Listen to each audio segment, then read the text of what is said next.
One of the most successful and one of the most profitable crypto games is making its comeback this Saturday. We're talking about Cambria, and if this style of game is something you like, or if you like grinding at 24/7 for 10 days straight, it might be the game for you. We're going to discuss Cambria in more details in just a little bit. Welcome back to the Mind Blow Show. I'm your host, The Inspector. This is P2E Weekly, where we do a little bit of a rundown of everything that's been going on, everything that's a little bit more exciting than the usual news. And we're going to go back to Cambria here, but there's way more things that we want to discuss in today's video. So with that being said, don't forget to drop a like. It literally takes you half a second, and it means so much to me. And I stumbled upon this piece of interesting news. The 7 Deadly Sins, I can only assume inspired by the Japanese anime 7 Deadly Sins, something that could potentially have crypto Web3 integration. This would be so awesome and such a big win for our industry overall. Now, why am I thinking that? Because it comes from the same publishers that did Ni no Kuni. Now, Ni no Kuni started as a Web2 game, but they have a Web3 game.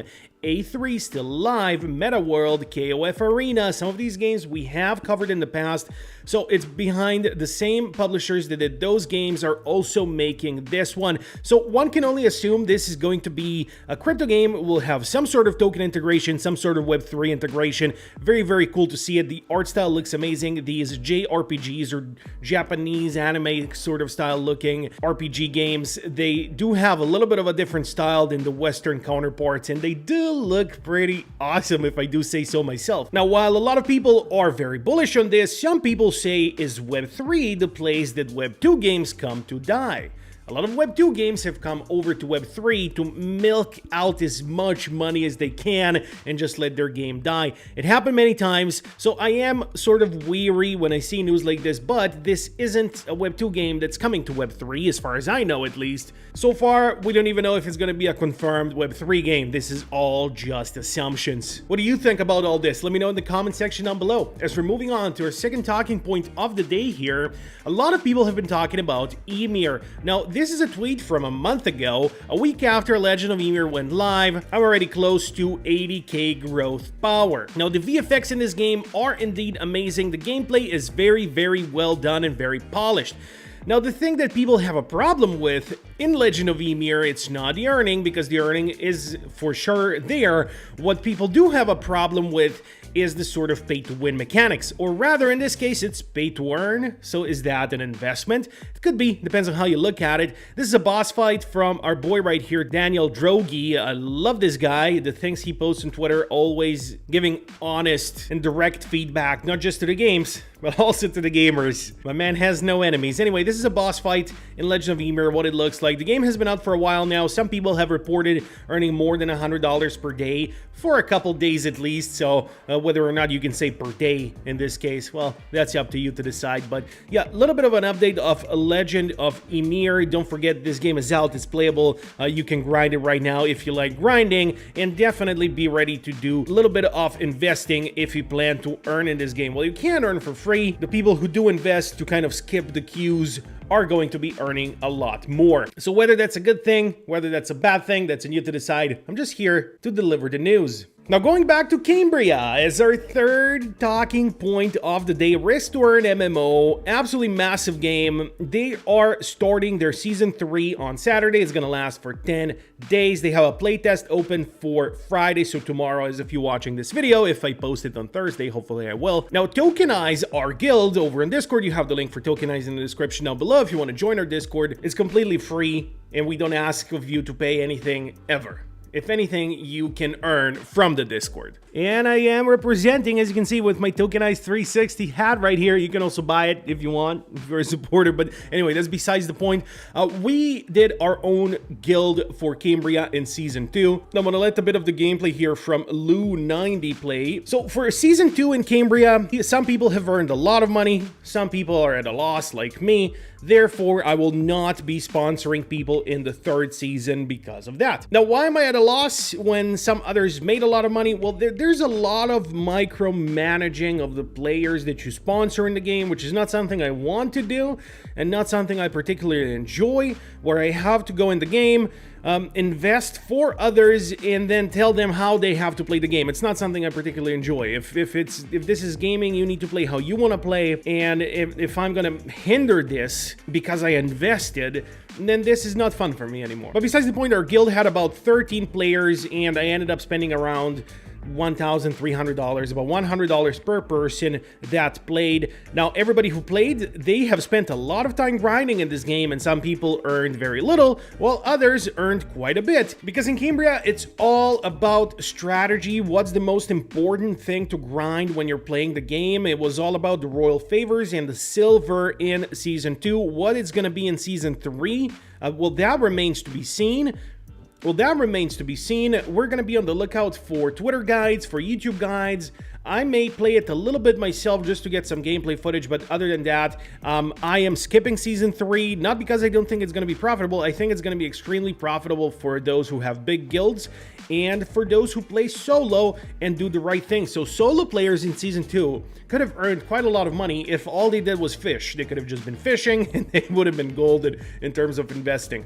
So maybe the best course of action is just to do it yourself, to pay for yourself, invest for yourself, and take all the rewards for yourself as well. Maybe that's the best course of action, really. Either way, the game is going to be out, and whatever you may think of it, it's one of the biggest games we have in crypto gaming that has proven to be sort of sustainable. We're going to see once their token comes out how that's going to do. I'm not too hopeful because every single TG we had this year has been nothing short of disastrous.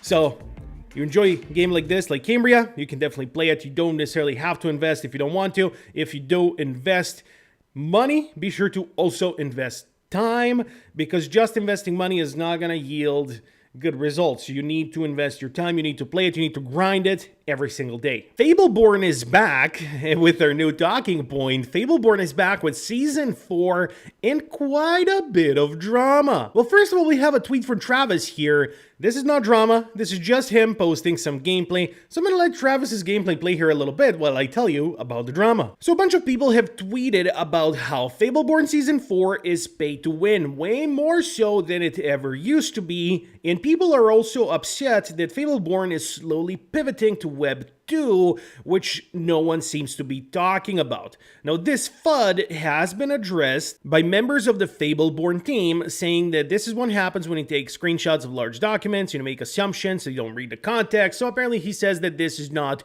true at all. Players will win the power token, kingdom NFTs, kingdom supply NFTs, etc. from in-game events. Everything is on-chain, everything is tradable, and it is not locked within the game. So a lot of this is about how different people are interpreting a document, something that Fableborne needs to make very clear, because I'm not going to play a Web3 game if I can't keep the assets or sell them or get them out of the game, because then what's the point? Is it even a Web3 game at that point?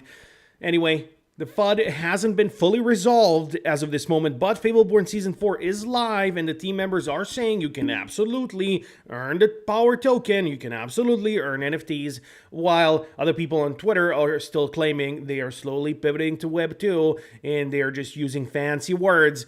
You be the judge of what is actually going on here. There's a whole conversation here on Levi's Twitter, Levi NFT, where TCAF from the Fableborne team is also doing his own input, and you can choose what you want to believe, whether you want to play it or not.